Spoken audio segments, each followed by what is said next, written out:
안녕, 은하쌤입니다. 이번 영상에서는 특수교사가 3월에 꼭 해야 하는 일들에 대해 알아보겠습니다. 제가 특수학급에서 근무하고 있기 때문에 학급을 기준으로 영상이 제작되었다는 점 참고 부탁드립니다. 첫째, 특수교육 그리고 통합교육 운영계획 세우기. 특수선생님들은 보통 업무 분장을 받으실 때 특수교육 업무 전반 또는 통합교육 지원이라는 업무를 받으실 거예요. 다른 업무를 받은 선생님들을 보면 이 업무를 1년 동안 어떻게 추진하겠다라는 계획서를 세우십니다.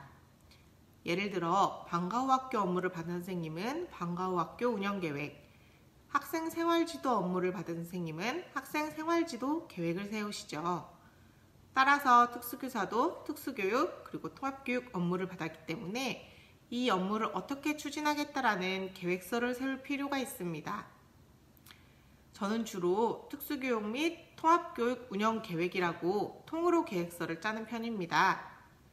제가 작성했던 계획서 목차를 보시면서 말씀을 드리겠습니다. 저는 크게 5가지 파트로 나누어서 계획서를 작성을 하였는데요. 첫 번째 파트에서는 운영계획 수립의 기저를 넣었습니다. 제가 속한 교육청의 기본 방향, 그 다음에 특수교육 기본 방향을 넣었고요. 두 번째 파트는 특수교육 운영계획이라고 개별화 교육 지원팀을 어떻게 운영할 것인지, 관련 서비스를 어떻게 지원할 것인지, 그리고 특수교육 대상 학생으로 의심되는 학생이 있다면 어떻게 심사 의뢰를 할 것인지를 넣었습니다. 세 번째 파트는 통합교육 운영계획으로 통합학급 적응기간 운영계획서를 넣었고요. 현장체험학습, 안전훈련 등 월별 학교 행사와 연관해서 어떻게 통합을 할 것인지 통합지원계획을 넣었습니다. 그리고 장애 공간문화 조성으로 학생, 교직원, 학부모들을 대상으로 어떻게 장애인식 개선 교육을 할 것인지를 넣었습니다. 네 번째 파트는 평가계획으로 특수교육 그리고 통합교육 업무 추진 평가 체크리스트를 넣었습니다. 마지막 5번째 파트에서는 예산과 관련된 내용을 넣었습니다. 둘째, 특수학급 교육과정 수립. 많은 선생님들이 특수교육 운영계획과 특수학급 교육과정의 차이를 궁금해하실 거예요. 특수교육 운영계획은 특수교육 업무와 관련된 전반적인 내용을 넣은 계획서라고 한다면 특수학급 교육과정은 특수교육 대상 학생들과 1년 동안 학급서리를 어떻게 하겠다라는 계획서라고 보시면 됩니다. 즉, 특수교육 운영계획이 좀 더 포괄적인 계획서라고 보시면 되죠. 저는 크게 4가지 파트로 나누어서 학급교육과정을 작성했습니다. 첫 번째 파트에는 특수학급 교육과정 편성의 기저라고 해서 학급 학생들의 현황을 넣었습니다. 학년별 현황이 어떤지, 장애 유형별 현황이 어떤지 넣고 학생들의 발달 실태, 그리고 생활 실태, 기초학력 실태를 분석해 넣었습니다.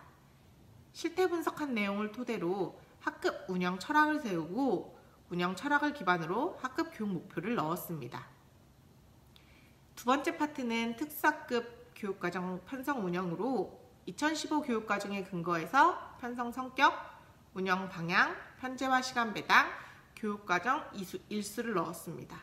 그리고 학교 학사 일정과 학급 시간표, 학급 특색활동, 체험학습, 성인권교육 등과 관련된 내용을 두 번째 파트에 넣었습니다.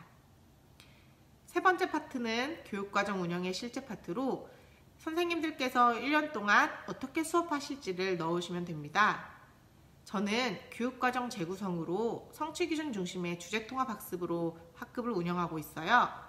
그래서 연간 학습주제, 성취기준, 주제별 학습활동, 평가계획을 세 번째 파트에 넣었습니다.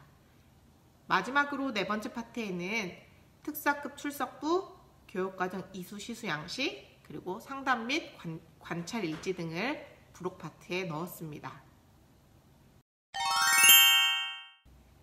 셋째, 관련 서비스 신청. 아마 각 시도 교육청별로 관련 서비스 신청하라는 공문이 왔을 거예요.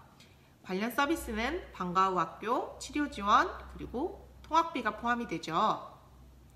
공문 내용을 찬찬히 읽어보시면 관련 서비스를 신청하는 것이 크게 어렵지는 않습니다.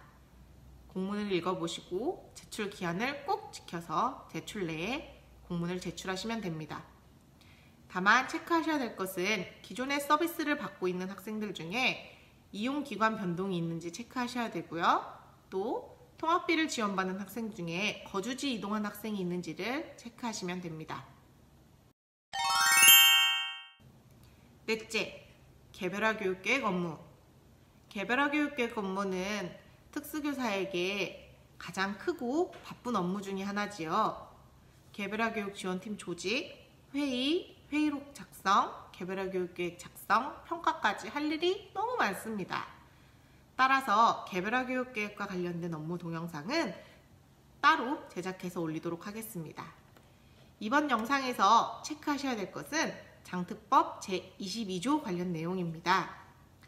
장특법 제22조를 보면 학생이 다른 학교로 전학하거나 상급 학교로 진학할 경우 전출학교는 전입학교에 개별화 교육계획을 14일 이내에 송부하게 되어 있습니다.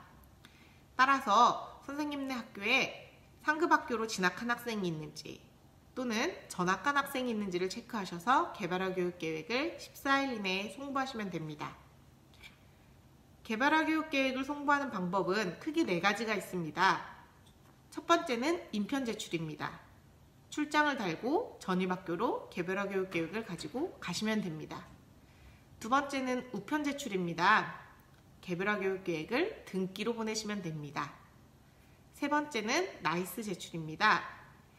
나이스 개별화 교육계획 업무 탭에 들어가셔서 나이스로 보내기 전송을 하시면 됩니다. 네 번째는 공문으로 보내는 방법입니다. 공문을 작성하시고 첨부 파일에 PDF로 개별화 교육계획을 넣으셔서 전송을 하시면 됩니다. 이때 직원 열람 제한 체크 표시를 하시는 게 좋은데요. 직원 열람 제한 체크 표시를 하면 해당 학교 업무 담당 선생님만 공문을 열람할 수 있기 때문에 학생의 개인정보가 불필요하게 유출되는 것을 막을 수 있습니다. 지금까지 특수교사가 3월에 꼭 해야 하는 일에 대해서 알아보았습니다. 그럼 다음 영상에서 만나요.